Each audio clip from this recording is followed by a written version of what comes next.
kunjavihari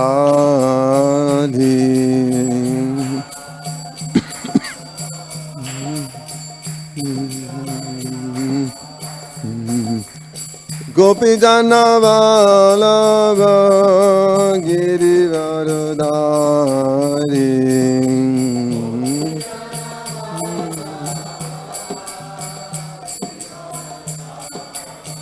Jasodanandana Vraja Janaranjana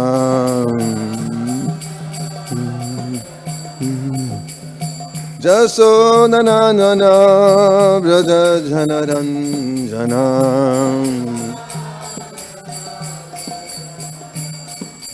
Chamunatira Vanachari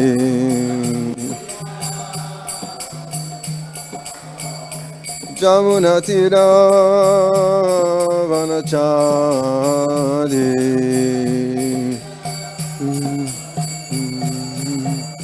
Jai Radha Madhava Kunja Vihari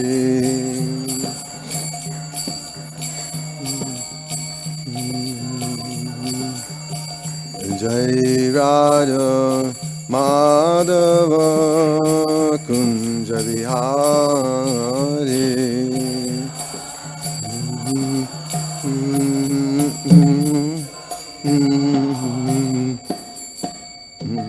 Jai Om Vishnupad Paramahansa Parivājakarya Asto Dharasatsi Srimad Divine Grace Srila Prabhupada Ki Jai Grantaraj Srimad Bhagavatam Ki Jai Shri Harinam Sankirtan Ki Jai Nitai Gaura Premanande Hari Hari Bol. All glories to the sum of devotees.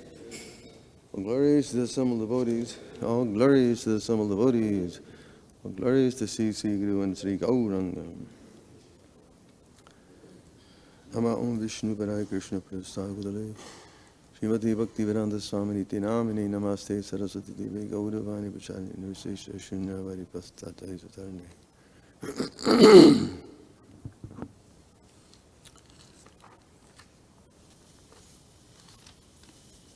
Om Namo Bhagavate Vasudevaya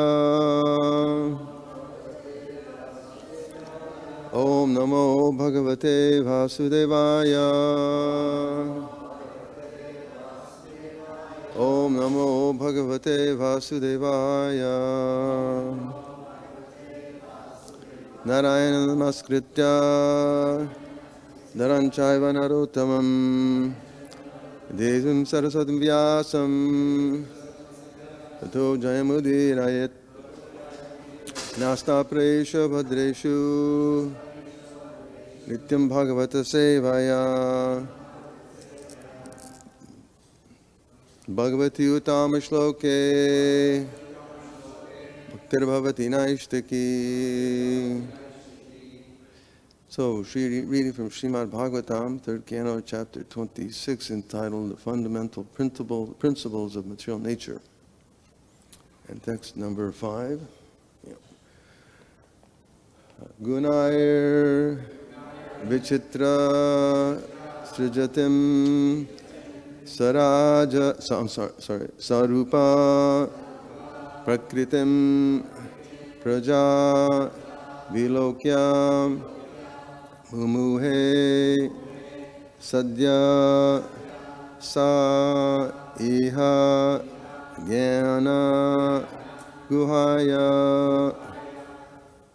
guṇair vicitrāḥ sṛjatīṁ sa-rūpāḥ prakṛtim prajāḥ vilokya mumuhe sadyaḥ sa-rūpāḥ jñāna-gūhayā guṇair vicitrāḥ sṛjatīṁ sa-rūpāḥ prakṛtim prajāḥ vilokya mumuhe sadyaḥ sa-rūpāḥ jñāna-gūhayā guṇair vicitrāḥ sṛjatīṁ sa-rūpāḥ prakṛtim prajāḥ vilokya mumuhe sadyaḥ sa-iha jñāna-gūhayā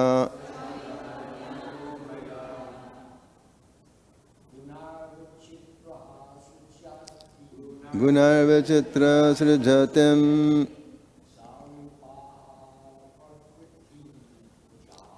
sa-rūpāḥ prakṛtiṁ prajāḥ vilokya mumuhe sadyaḥ sa-iha jñāna-gūhayā guṇair vicitrāḥ sṛjatīṁ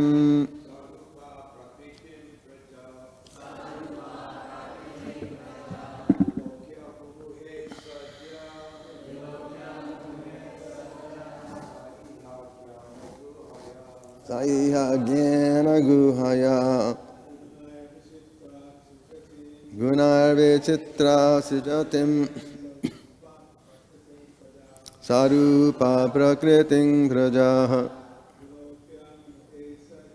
vilokya mumuhe sadyaḥ sa-iha jñāna-gūhayā guṇair vicitrāḥ sṛjatīṁ sa-rūpāḥ prakṛtiṁ prajāḥ vilokya mumuhe sadyaḥ sa-iha jñāna-gūhayā. Ladies.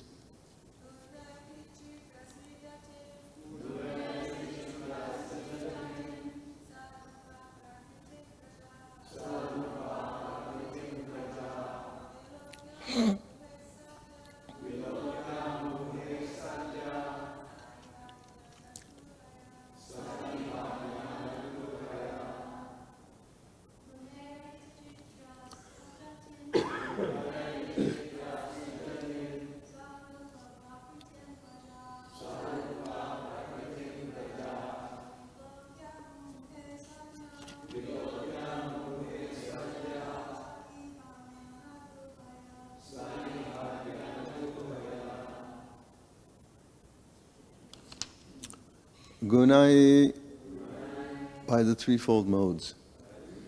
Vicitrāḥ, variegated. Sṛjatīṁ, creating. Sa-rūpāḥ, with forms. Prakṛtim, material nature.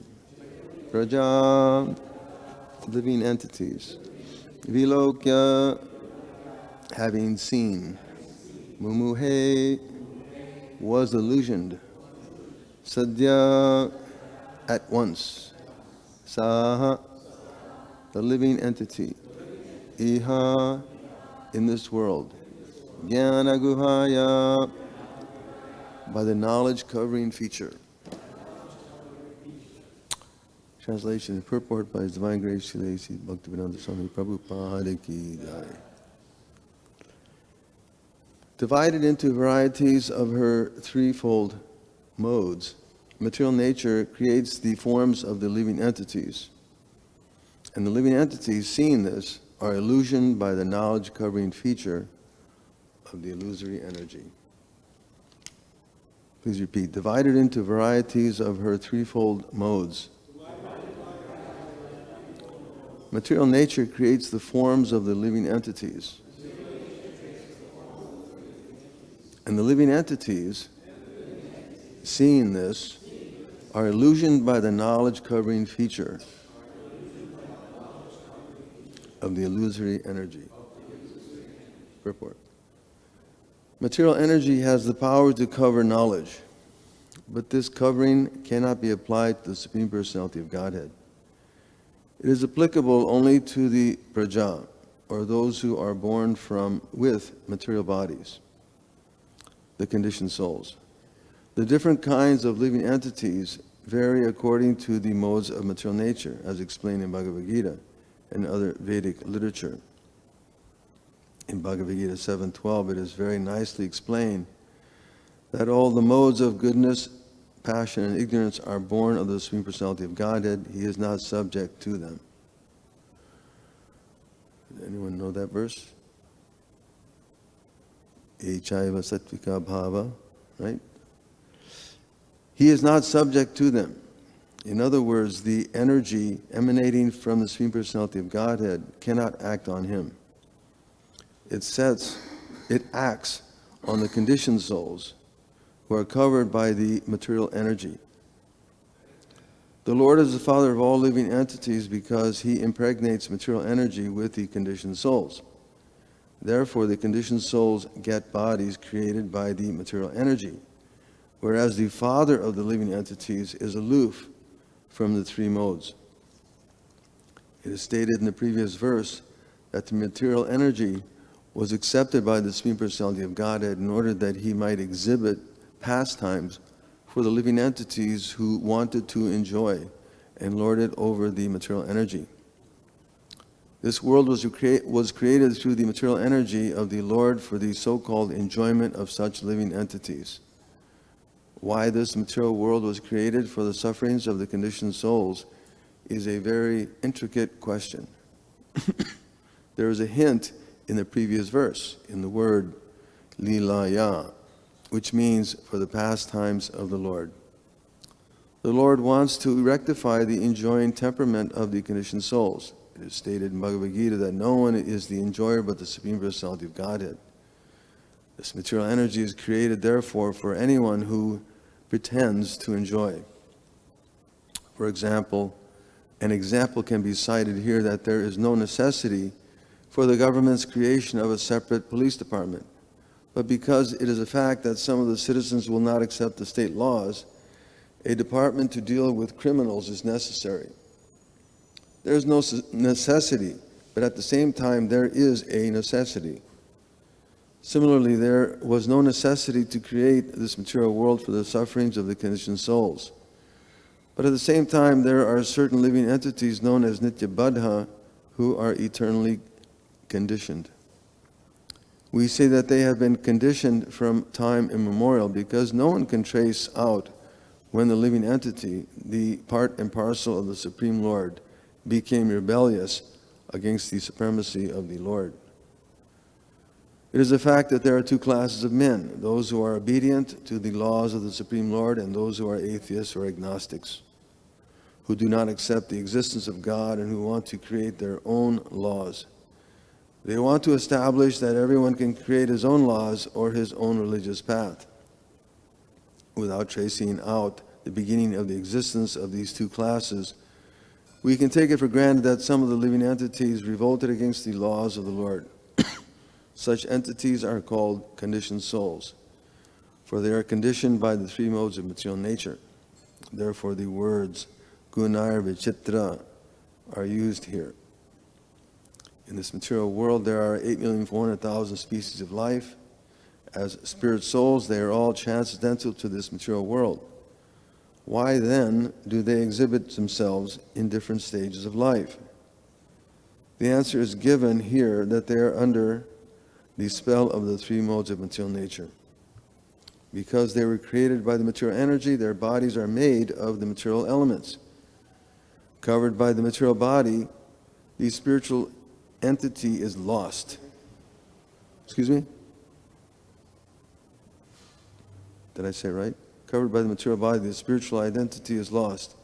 And therefore, the word mumuhe is used here, indicating that they have forgotten their own spiritual identity. This forgetfulness of spiritual identity is present in the jivas, or souls, who are conditioned, being subject to be covered by the energy of material nature. Jñāna-gūhayā is another word used here. Guṇair means covering. Because the knowledge of the minute conditioned souls is covered, they are exhibited in so many species of life. Wow, interesting. It is said in Srimad Bhagavatam, 7th chapter, 1st canto, the living entities are illusioned by the material energy. In the Vedas also it is stated that the eternal living entities are covered by different modes and that they are called tree-colored, red, white, and blue living entities. Red is the representation of the mode of passion, white is the representation of the mode of goodness, and blue is the representation of the mode of ignorance. These modes of material nature belong to the material energy, and therefore the living entities under these different modes of material nature have different kinds of material bodies. Because they are forgetful of their spiritual identities, they think the material bodies to be themselves. To the conditioned soul, me means the material body. This is called moha, or bewilderment. It is repeatedly said in the Katha Upanishad that the Supreme Personality of Godhead is never affected by the influence of material nature. It is rather the conditioned souls, or the minute infinitesimal parts and parcels of the Supreme, who are affected by the influence of material nature and who appear in different bodies under the material modes. Om Jnana Timirandasya Jnana Jana Shalakaya Chakshunam Jena Tasmai Sri Gurave Namah. Guru Devacham Pangam Langayate Girim Yarkipadam Mande Sigaram Jena Taranam Paramananda Madhavam Sri Chaitanya Ishwaram.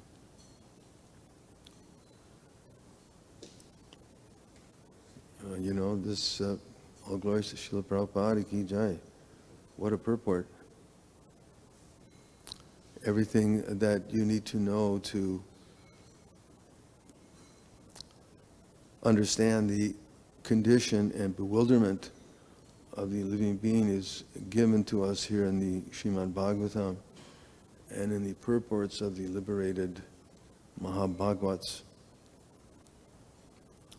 As Prabhupada points out here, material energy has the power to cover the knowledge of the living being.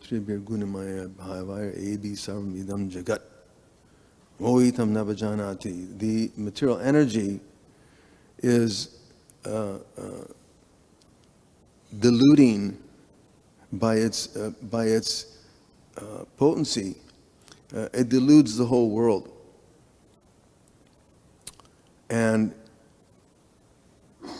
in that case, the world doesn't actually know who Krishna is, who is above the modes, as Prabhupada points out here. It has the power to cover knowledge. It's diluting everyone in this material world. And the living beings, in their delusional condition, think that they can enjoy within this material world. An interesting point that Prabhupada makes here is that the different kinds of living entities vary according to the modes of material nature. Ye chaiva sattvika bhava rajasas tamasasche. Krishna explains in the Bhagavad-gītā that all states of being are created or manifest by my energy. But Krishna is independent, that he's not under those modes. Although he's created it, his energy is manifesting it, he's controlling that energy. It doesn't make sense that someone would create something and then be illusioned by it. It's not logical that the material energy becomes superior. Therefore, we get these ideas in society that we're in a delusional condition, and you just do this, and this, and then you'll realize that you're God. How is it that God has been put into some delusional condition? It's not, doesn't make sense. It's a nonsense idea. Instead, it's the reverse, that the all-powerful personality of Godhead, he's described by Lord Brahma, Maya Hiyasya Jagadanda Satana Sute, right? That he's the substantive principle, that he is the ultimate entity, and that the external potency embodies the three modes of material nature, as Prabhupada is making point here in the purport, that there are different modes, goodness, passion, and ignorance, and they're born of the personality of Godhead.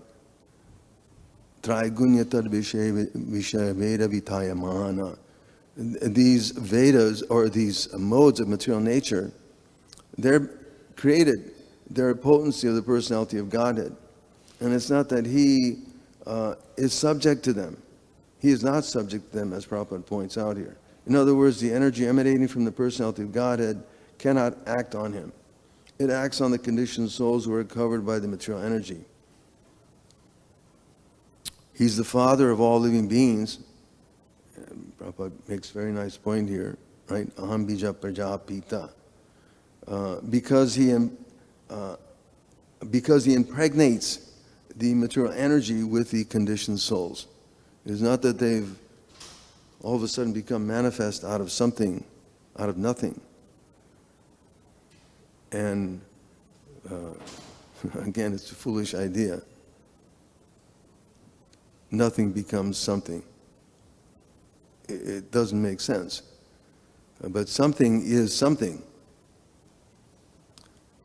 The personality of Godhead is the originator, and from him all living beings, the material energies, they've come into being.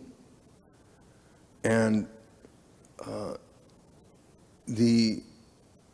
under some deluded idea, because that's all it is, it's just some delusional idea. One thinks that he can control or enjoy in this material energy. Prabhupada points out here that the Supreme Personality of Godhead, in order that he might exhibit pastimes for the living entities who wanted to enjoy and lord it over the material energy, for this reason he's manifested his pastimes. Right? Janma karma chame divyam. Krishna comes and he manifests his pastimes so that those who are in their forgotten condition, in their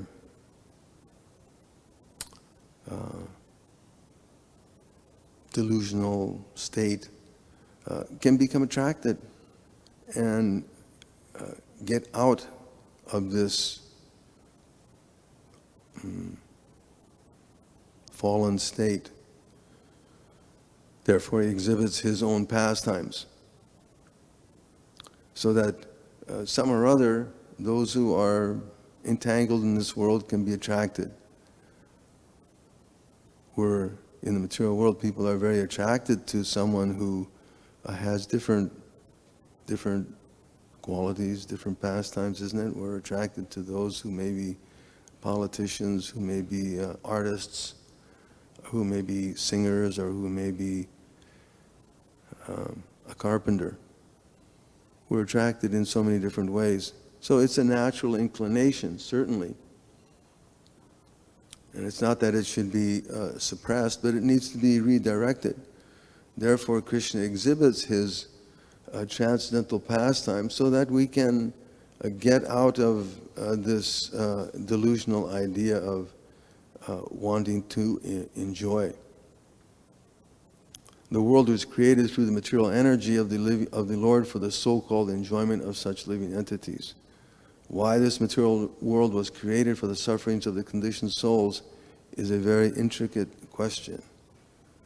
There's a hint in the previous verse, vilokya, which means for the pastimes of the Lord. The Lord wants to rectify the enjoying temperament of the conditioned souls.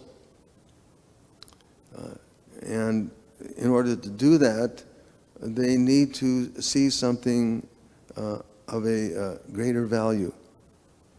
Right now we're putting too much value on what our limited senses, our limited minds can perceive. Therefore, the Lord has to come and exhibit his beautiful forms, his beautiful deity forms, or his transcendental pastimes, which are superhuman, right? In the material world, people are so attracted to superhuman activities. Oh, this person, he's the fastest runner that ever lived, right? Or this is the highest jumper that ever lived. Or this person, he can throw a ball 50 feet through a hoop. Unbelievable. So incredible. We're fascinated by this. But when Krishna flies up in the spiritual sky and he's playing with some monstrous demon, and with just a teeniest effort, he can dispose of that problem. Or when he jumps, like in the Krishna books, it's described when he jumped from the what is that top of that one mountain? It was 80 miles, was it? 80 miles? Who can jump 80 miles? Right now in the Olympics, they have this competition called the long jump. Right? I think it's called long jump. Huh? Not high jump. High jump too, but long jump. Long jump. Right? You jump 3 steps, I think it is. What is that called? Yeah. Long jump, something to that effect. Something like that. So somebody can long jump 10 meters, or they can go 6 meters, 9 feet. Whoa, unbelievable. Or somebody does a high jump, they can high jump 7 feet. It's in the material world, that's quite an accomplishment. But when Krishna jumps, he jumps 80 miles, right? Or he can fly in the sky as he likes. He can take his chariot with him. It's not that he has to go alone. He can take his chariot with him and he can fly off to Vaikuntha to see Lord Narayan, like he did with Arjuna, right? He flew through space. So there's no comparison. So Krishna has to do these things in order to wake up or attract the conditioned souls, those who are fascinated by material things. We're so fascinated by material accomplishments, material creations. People go to they'll go to some place to the edge of a volcano, right? They'll go to the very edge and they look down inside and they're fascinated. Oh, just see how the earth is bubbling. Incredible. That's so amazing. To be honest, we did that one time. Went to Yosemite, where they have a volcano, and you can go there. And we went there, but you're not allowed to. So we snuck there in the evening. Like, I'm not going to say ninjas, far from it, but we snuck there in the evening and we went up to the very edge, and you can look down into the volcano itself. And it was bubbling. Whoa, amazing. You're not allowed to go there because the gases that come are fatal. What to speak of any activity that may be there. Plus, the surrounding area is very fragile. And anyway, people are amazed by such things. But when Krishna engages in his sporting activities and his transcendental pastimes, these are something to be amazed by and attracted to. The fact is that there are 2 classes of men.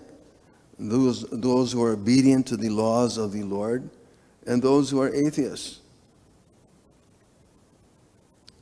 Right?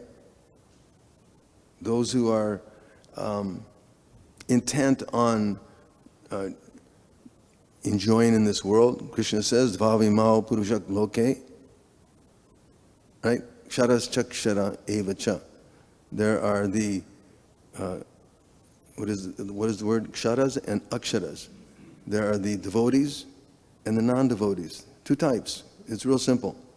Those who are intent on opposing whatever authority there may be in society, in nature, and those who have accepted the superiority of the personality of Godhead and accept that, and they're happy by it.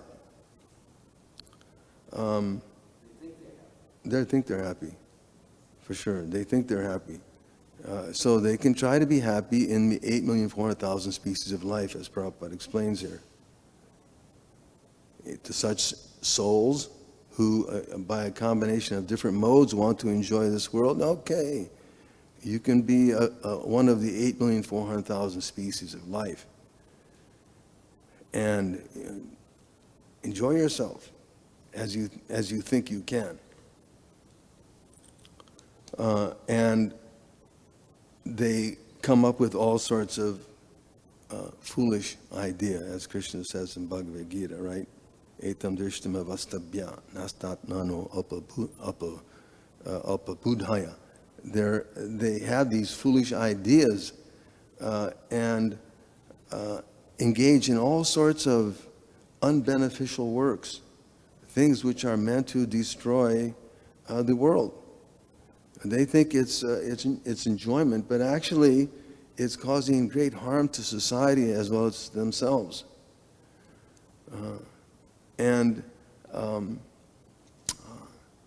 Therefore, they don't know what to do and what not to do, right? Pravritim cha, nivritim cha.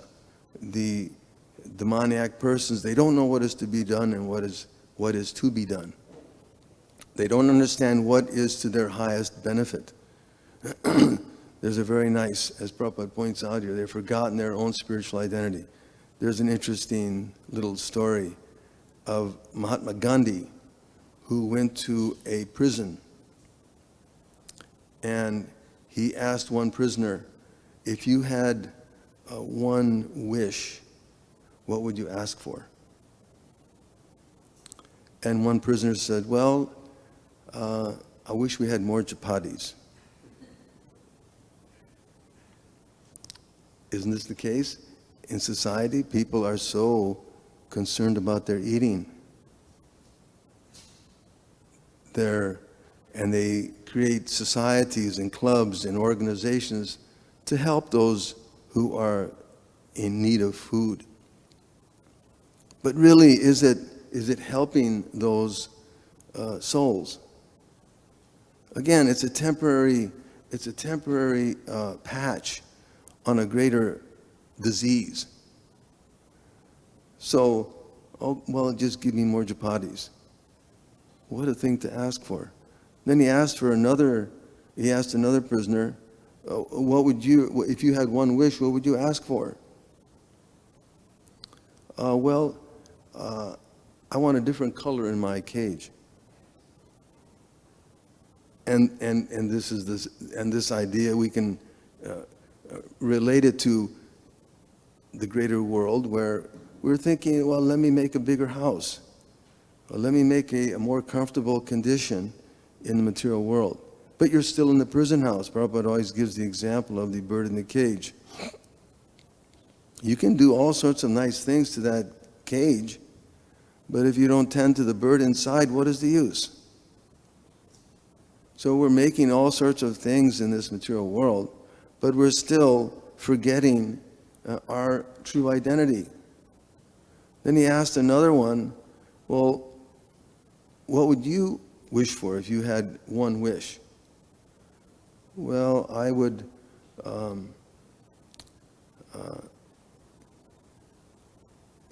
want more blankets.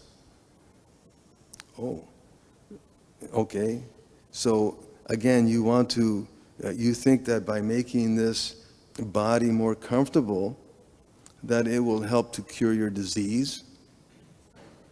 So we go through athletics, we go through diets, we go through makeups, we go through surgeries, so many things to try and tend to the body, but we're missing the point. Then he finally asked another prisoner, and the prisoner said, how do I get out? Let me get out of this prison. So that is the real problem, that the living entities have, in general, lost their identity. This was actually the Roman conquerors' strategy. During their conquering days, their philosophy was give them bread and circus. In other words, sustenance and entertainment.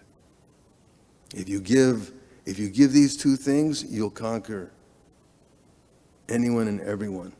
So they were very strategic in making sure that everyone had some bread and some entertainment. Let's create the gladiators.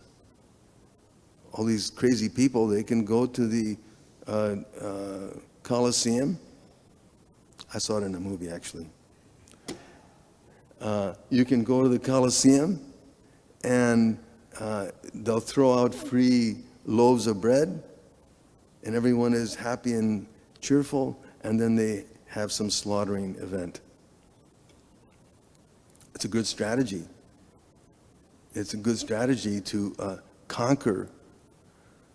But again, this forgetfulness of spiritual identity is present in the jivas, or souls, who are conditioned, being subject to be covered by the energy of material nature. Jñāna-gūhayā means covering.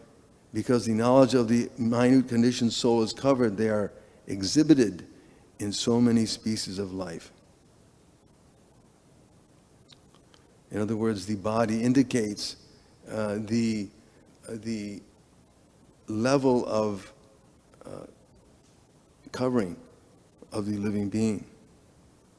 You may be in a tree body, you may be in a human body, you may be in a mosquito body. It indicates the level of consciousness and level of covering. Therefore, we have, as Prabhupada points out here, 8,400,000 species of life. But in all those forms, purusha prakṛtiṁ, they're constantly thinking that they're going to enjoy. But actually, they're following the ways of life, the waves of material energy, those modes of nature which are tossing them back and forth.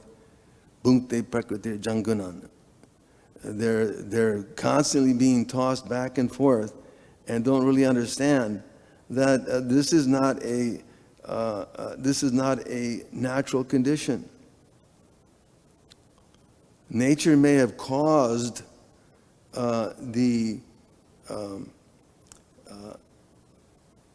it may be the cause of the effects of material nature.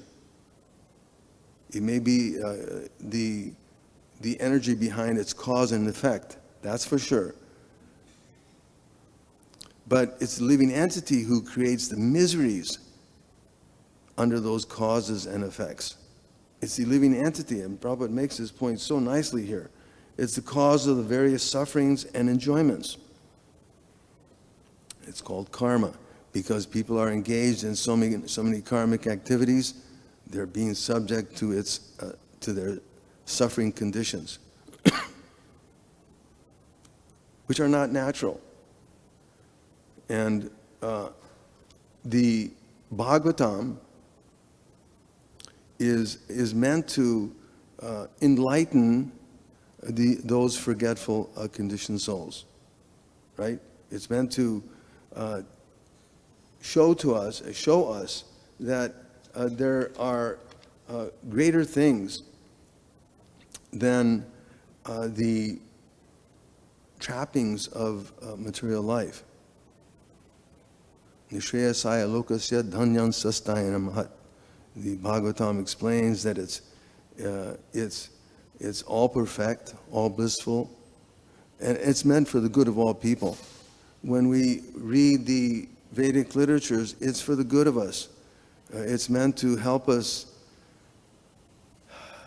get out of this, out of these tight ropes of material life. There's a interesting little Chinese toy that I remember growing up with, that you could put your fingers into it on opposite ends, and then when you try to pull it out, it tightens. So the material world is like that. We put our finger into something, we step into something, not knowing that if you try and get out, it becomes tightened all around you. So the best course is to avoid all of that and take shelter of a devotional life, take shelter of the liberated souls who are showing by their example, and take shelter of the Srimad Bhagavatam and become attracted to that. So we'll end there. Are there any questions or comments? All right. Srila Prabhupada ki jai.